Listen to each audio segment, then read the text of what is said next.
तो कबीला बनु साद से औरतें आई, और औरतें आई क्या करने कि चलो इस साल मक्का में बहुत लड़के पैदा हुए, चलो इस साल मक्का में बहुत लड़के पैदा हुए, अमीरों के घरों में भी लड़के आए, चलो अमीरों के घरों के लड़के लाएंगे और उनको दूध पिला के परवरिश करेंगे, बड़ा इनाम मिलेगा।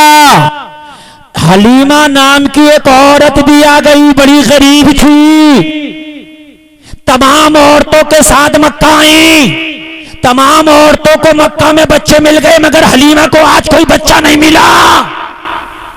सबने अमीरों के घरों के बच्चे ले लिए, सबने अमीरों के गले, बड़ी खुश थी, सब कह रही थी हलीमा तुझे आज कोई बच्चा नहीं मिला। कहने लगी आज पता नहीं क्या बात है, मैं जिस घर में जाती हूँ तो मुझे ये जवाब मिलता हमारा बच्चा तो कोई ले गया, हमारा बच्चा तो किसी दाई ने ले लिया, अब मुझे कोई बच्चा ही नहीं मिला, आज लगता खाली हाथ जाना पड़ेगा।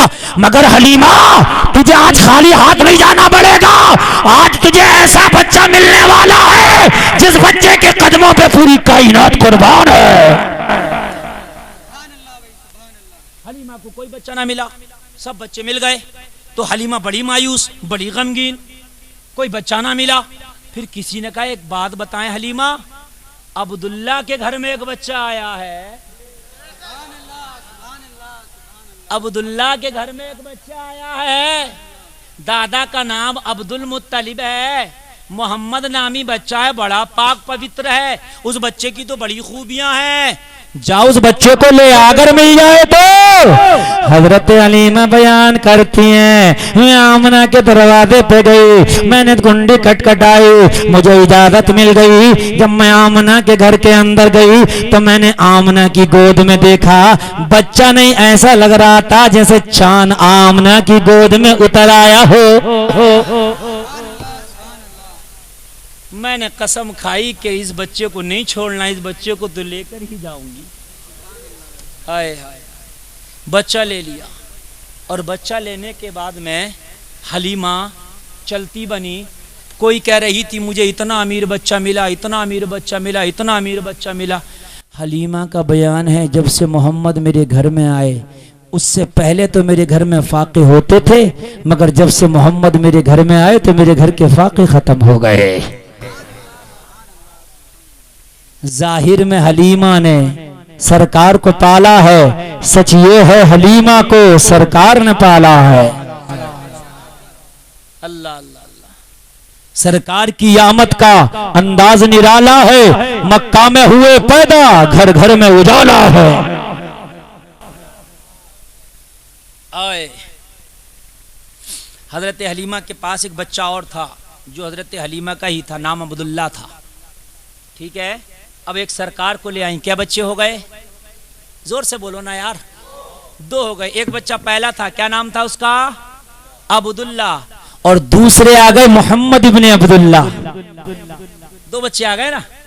अब कहने लगी मैंने कलेजे से लगाया मोहम्मद या अरबी को, मैंने सीने से लगा के अपनी छाती का दूध पिलाना शुरू किया। नबी का बचपना, दूध बचपन में तो पिया जाता है ना, लेकिन नबी तो नबी होते हैं, जो आज कहते हैं नबी हमारी तरह, वो कान खोल के सुन लें। ओ बेवकूफ, ओ अकल के अंधे, जब तू इस उम्र में था तो तुझे ये भी पता नहीं था कि हराम क्या है, हलाल क्या है, हक क्या है, हुकूकुल इबाद क्या है, हुकूकुल्लाह क्या है। मगर अम्मी हलीमा बयान करती है कि जब मैंने मोहम्मद अरबी को अपनी आहोश में लेके छाती का दूध पिलाया तो मेरे एक पिस्तान का दूध मोहम्मद ने पी लिया, और जब दूसरे पिस्तान की तरफ मैंने मुंह लगाया तो मोहम्मद ने दूसरे पिस्तान को छोड़ दिया, मुंह ना लगाया। ये सबक दे दिया हलीमा को, ये सबक दे दिया हलीमा। एक बेटा और है अब्दुल्ला नाम का, एक पिस्तान पे मोहम्मद का हक है, एक पिस्तान पे अब्दुल्ला का हक है। नबी ने आते ही दुनिया में हक बताया। अल्लाह, जरा बस जरा आखिरी सुन लो, जरा होशियार हुए। हलीमा की बकरियां थी, मेरे नबी हलीमा की बकरियां चराने ही चले जाते। अब वो कहते हैं नबी हमारे तरह इसलिए थे कि वो हम भी बकरियां चरा लेते हैं, नबी भी बकरियां चराते थे, तो नबी बकरियां तो चरा लेते हैं, मगर सुन ले नबी जैसी बकरी चराते हैं ऐसी चरा के तो दिखा दे। क्यों ना यार, सुभान अल्लाह। जब सुन्नी तारीफ करेगा तो कैसी करेगा, नबी ने चांद के टुकड़े कर दिए, सूरज पलटा दिया, और जब ये 24 नंबर ही करेगा तो पता क्या नबी की सीरत बयान करेगा। कपड़े भी सिल लिया करते थे, पहमंद भी लगा लिया करते थे, बकरियां भी चरा लिया करते थे। तो ये काम तो हम भी कर लिया करते हैं। सूरज लौटा के दिखाओ, चांद के तो टुकड़े करके दिखाओ, खारी कुएं में थूक डाल के मीठा करके दिखाओ, कटे हुए बाजी पर लोहाबे दहन लगा के जोड़ के दिखाओ, लकड़ी की तलवार बना के दिखाओ, है ना भाइयों। तुम भी चराते हो बकरी और नबी भी चराते थे बकरी। नबी बकरी चराते थे लेकिन शान निराली थी। हलीमा की बकरियां कभी नबी के आगे चलती नहीं थी। नबी बकरियों के आगे आगे चलते थे, बकरियां नबी के पीछे पीछे चलती थी। बकरी भी जानती थी ये नबियों का सरदार है, बकरी भी जानती थी ये आमिना का लाल है, ये सबसे आगे है, इसकी इज्जत लाजिम है, इसके आगे चलना नबी की बेअदबी है, इसलिए बकरियां पीछे होती, आमिना का लाल आगे आगे होता। तुम जरा बकरियां चराने जाना, बकरियों का आगे हो जाइयो, एक भी पीछे ना होगी, कोई इसके खेत में होगी, कोई उसके खेत में होगी। बात है कि नहीं है? हाँ, एक बार नबी की तबीयत खराब हो गई और बकरी चराने न जा पाए। जिस मैदान में, जिस जंगल में नबी बकरियां चराने जाते थे, उस मैदान, उस जंगल के जानवर रोजाना नबी की जियारत करते थे। नबी आते थे, जानवर, चरिंदे, दरिंदे, परिंदे सब नबी की जियारत करते थे। कई दिन नबी को बुखार आ गया, नबी जंगल में ना जा पाए। लोगों जरा गौर करना, लोगों जरा गौर करना। अब्दुल्ला जो नबी के भाई थे, रजाई भाई, वो बकरियां लेके आए।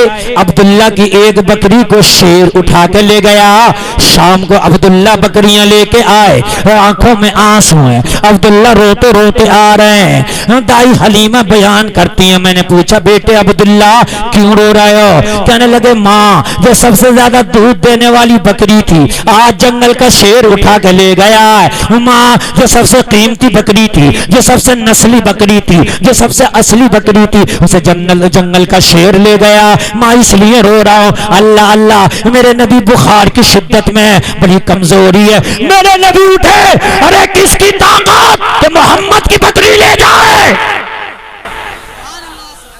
चल जरा जंगल में तो चल, किसकी ताकत मोहम्मद की बकरी ले जाए। अब्दुल्ला का हाथ पकड़ के मेरे नबी जंगल में ले गए। कहते हैं बकरी हमारी तरह। जरा सुनो, मेरे नबी जंगल में ले गए। लोगों, जंगल में जाके मेरे नबी ने आवाज लगाई, मेरी बकरी कौन ले गया? मेरे नबी का आवाज निकालना था। जंगल के सारे जानवर इकट्ठा होने लगे, परिंदे इकट्ठा हुए, चरिंदे इकट्ठा हुए, परिंदे इकट्ठा हुए, सब चारों तरफ नबी की बारगाह में खड़े हो गए। वो शेर जो नबी की बकरी ले गया था, बकरी का कान पकड़ के नबी की बारगाह में बकरी लाके हाजिर कर दिया और अल्लाह की बारगाह में शेर दुआ करता कुव्वते गोयाई दे। और नबी तो सबकी जबानों को जानते हैं। नबी ने फरमाया मेरी बकरी क्यों लेके गया था? क्या तुझे पता नहीं है मोहम्मद की बकरी है? शेर ने जवाब दिया को कई दिन हो गया था, आप जंगल में नहीं आए थे, आपकी दीद के लिए हमारी निगाहें तरस गई थी। हमने ये मशवरा किया था मोहम्मद की बकरी रोक लो, बकरी छुड़ाने मोहम्मद आएंगे, चेहरे की जियारत हो जाएगी। बकरी छुड़ाने मोहम्मद आएंगे, चेहरे की जियारत हो जाएगी। आप तशरीफ ले आए, आपके चेहरे की जियारत हो गई है, बस हमारी किस्मत की ईद हो गई।